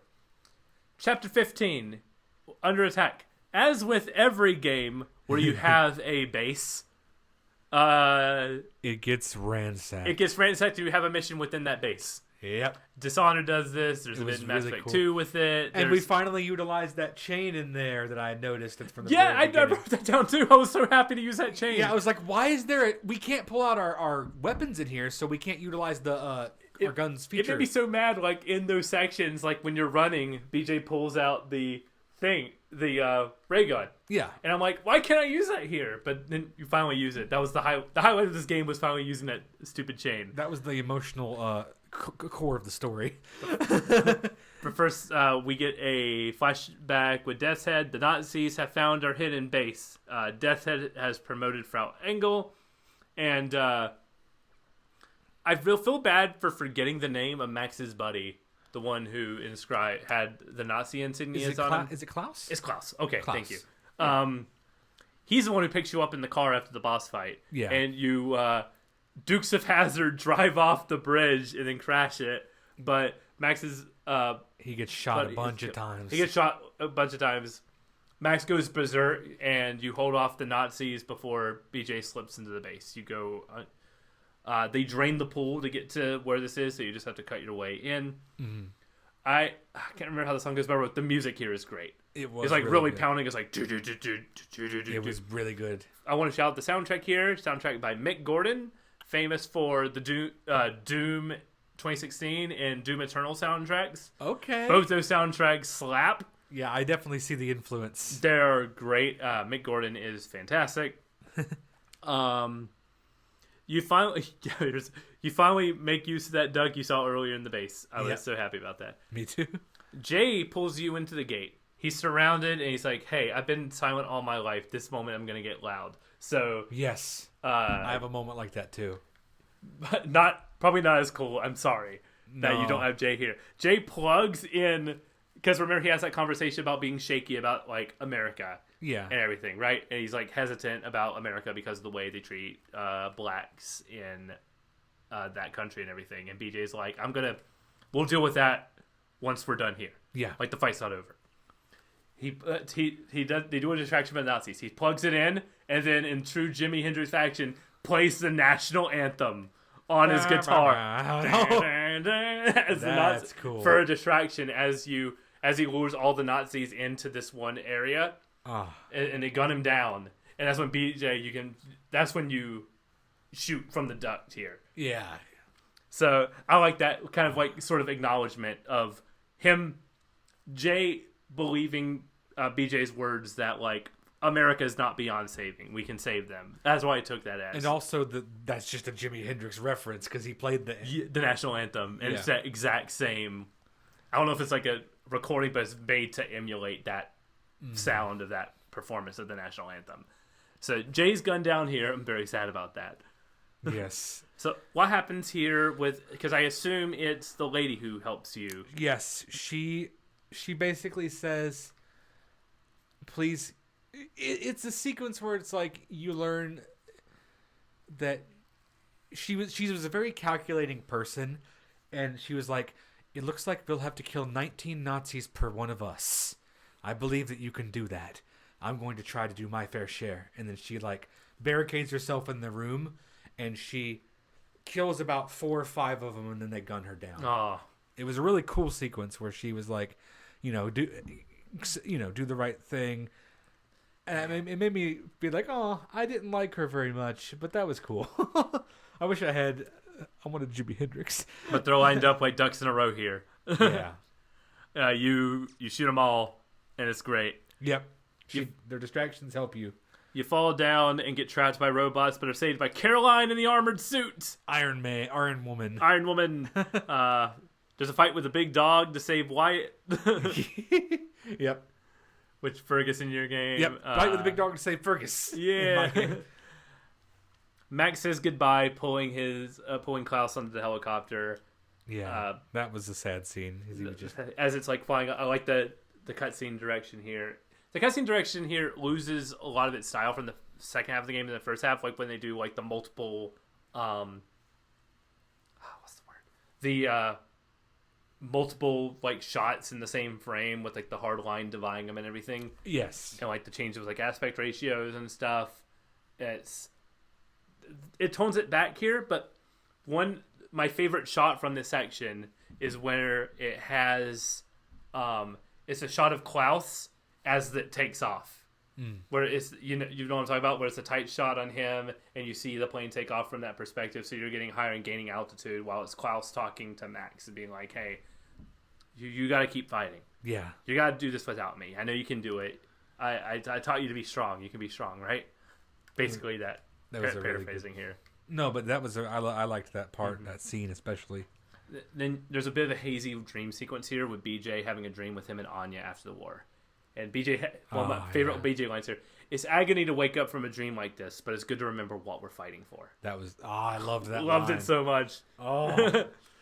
So we're taking the fight directly to Death's Head with the nuclear codes that we got from the base. Yep. Chapter 16, Return to Death's Head Compound. I wrote last verse, same as the first, because we're we're back here for the last mission's the same part as the first mission.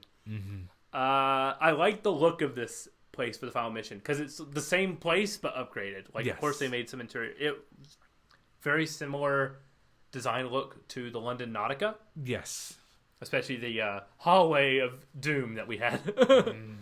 So he talks about. We're going in to free the cat. Oh, we forgot to mention during this bit that all of like Anya, Set, everybody has been kidnapped. So we're just down to me, to BJ, Caroline, and Wyatt or Fergus. Yep. And Max are the only ones to yes. make it out. Everyone else is kept captive. Because I presume they kept captive because they want to lure, because Death's Head wants to lure BJ there to experiment on, is why I took it as. Yes. Because if it was just, or Death's Head needs like an army of soldiers and he needs the brains. He thinks we're a power, fascinating specimen because of what we could pull off. He needs the brains to power the robot, and he's like, hey, here's like 20 more brains to use. So that's messed up. We're gonna end to free his captors. We're gonna free the captors, lift them up in the air, and then nuke the site. Yep. There's underwater entry. That's the plan. Awesome. I wrote, these are my next notes here because I was very invested in playing the game. Underwater entry, awesome spiky weapon, and tough mission. Yeah, that sums it up pretty well. Because Dawn basically is the same, similar UI to the spacesuit, except it's like the underwater suit that you wear for like 10 seconds in this game. You walk forward, you hit a button, and launch the weapon. Then, you fight here. I wrote a note. I'm so stupid. I wrote a note here that says add stuff here. Nice. I did not quit that out. But because, there's I know what I was going to add. It's just me talking about like the mission here, because there's a room here that I really like, that if you charge in straight away, you're going to die. Right. It's a big open room. It's like where the two big super soldiers are. Yes. With the dual wielding guns. Oh, yeah. You can cut your way through an iron fencing, and you can cut two to wrap around. So when you get spotted or it gets hectic, you can go back through the crawl space and then go around, and basically you have a means to escape when the situation gets hairy. And I think that's where the challenging combat encounters get fun, when you can use the environments to your advantage. This is also where you're tackled by an SS. I wrote just an SS dude who gives me a drug. I didn't realize that was Boy Toy at first. It was Boy Toy. Yeah. Frau Engel's on a TV monitor because he wants her to watch. We are the gift to her of presumably killing us. He stabs you and like gets really close and whispers to you. And I kept thinking to myself, how is BJ not dead? You're right. He survived a whole lot. Just pure manpower to live. Yeah. If you think this is crazy, just wait till we get to 2. Oh. Wait till we get to... Oh, man. I cannot wait till we play that.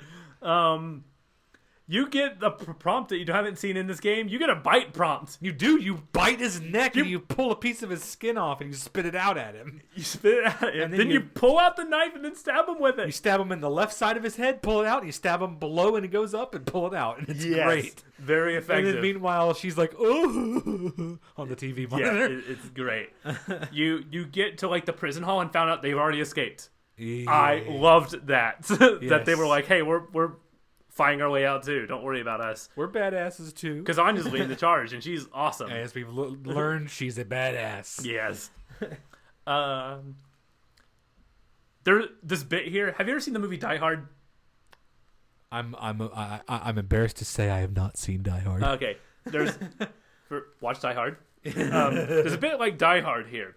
There's a moment where BJ is loading the gun in the elevator, like out of breath. He's stabbed. He's wounded. As he's like going up, as the main villain's like talking over the intercom, I'm like, this is Die Hard. Because there's a bit where he's riding an elevator. He's riding several elevators in that movie with like different weapons, and he has the villain on the radio. Right. And played by Alan Rickman. Alan Rickman is the lead terrorist in that movie. Really? Yes, and he's great. Yeah, he is. I didn't know that. Yeah. Oh, it's wild. Alan Rickman plays Hans Gruber, the head of the terrorist organization. Oh. And he's fantastic. You should watch this movie, John. Oh. I like Alan Rickman. It rules. Oh. It is an awesome action movie. I need to see it. Probably one of the best action movies. Anyway, that's your homework. I'm not. You don't have to listen to me. I'm not your teacher. No, you. I mean, villain's behind the glass. You get out of the elevator. He shoots, and he's behind the glass again. Yep.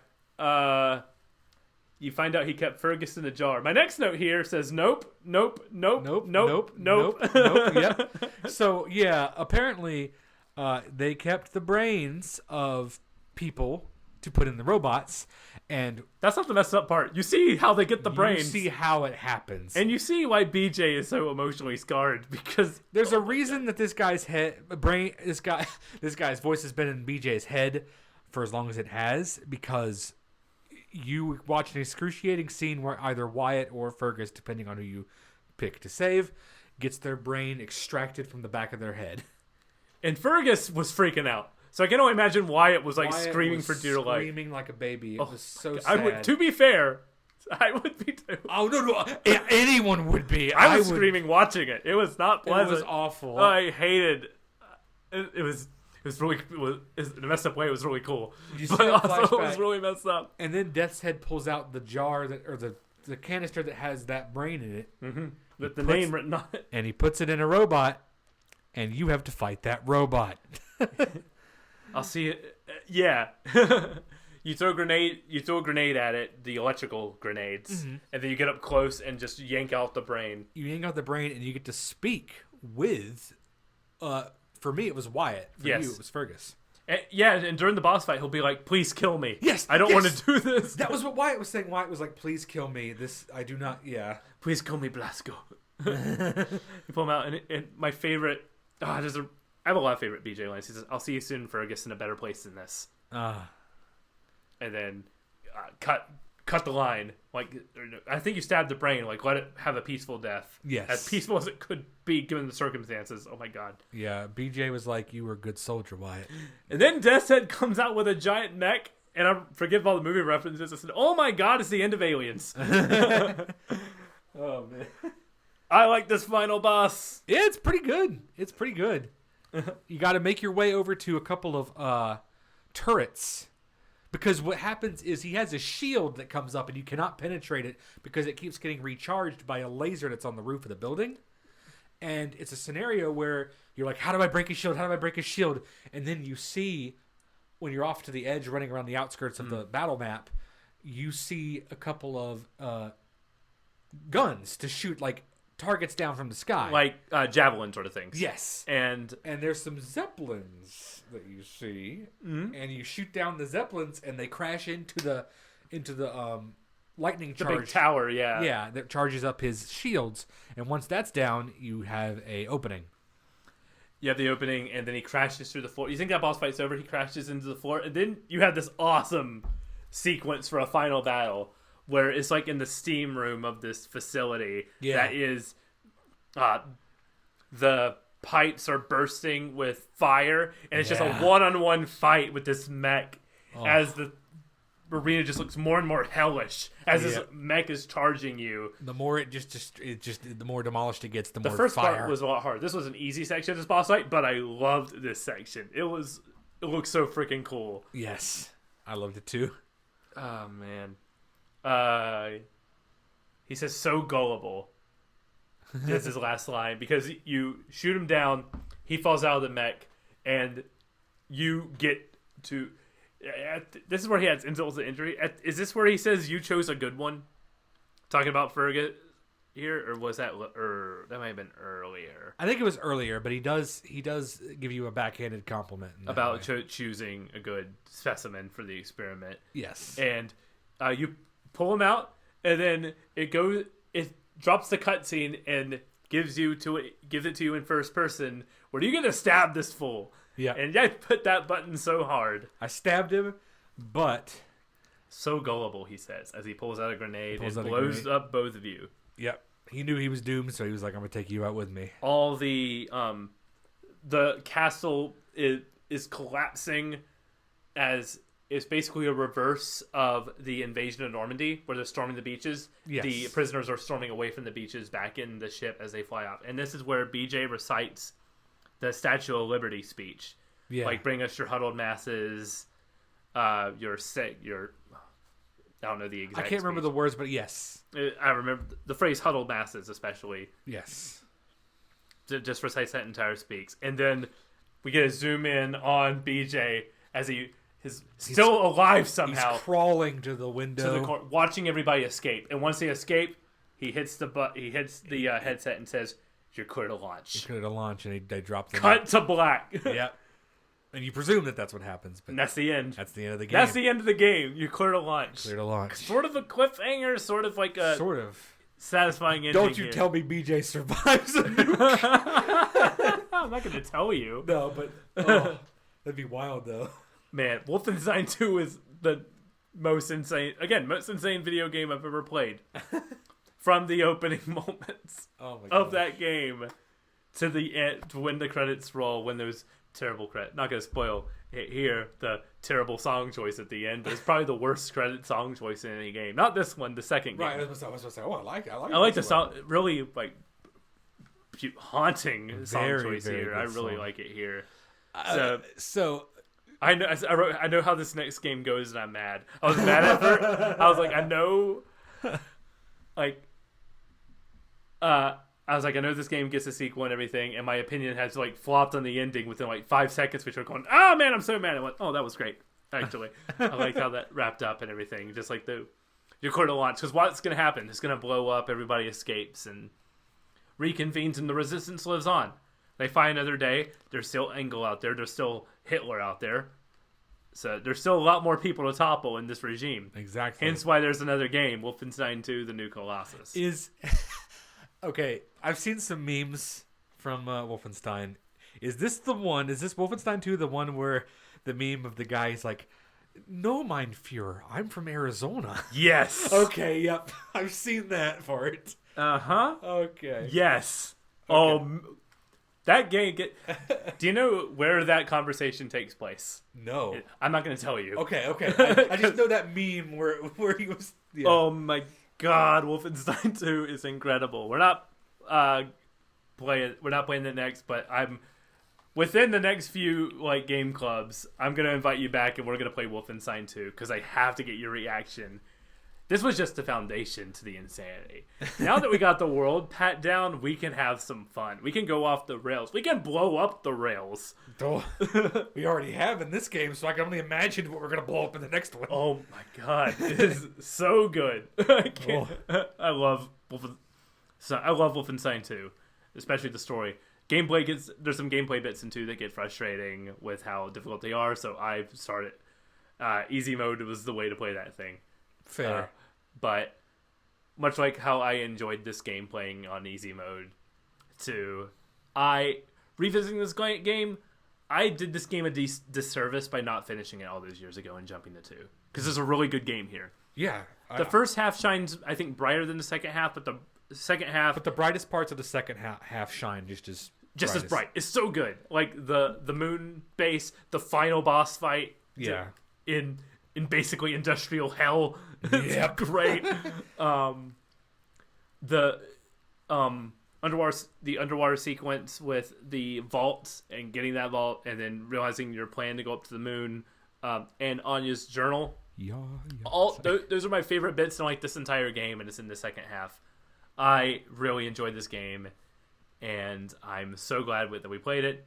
Yeah, me too. I'm glad I got to finally experience it, because it was a franchise I always thought, man, I would probably love these games, and I just never got the chance to play them. And then the game was free one day, and I gave it a download, and I was like, oh, this would be a good game to play. Or you suggested it, and I was like, oh yeah, I have this game now. So it was perfect, and I'm really glad that I got the opportunity to play it.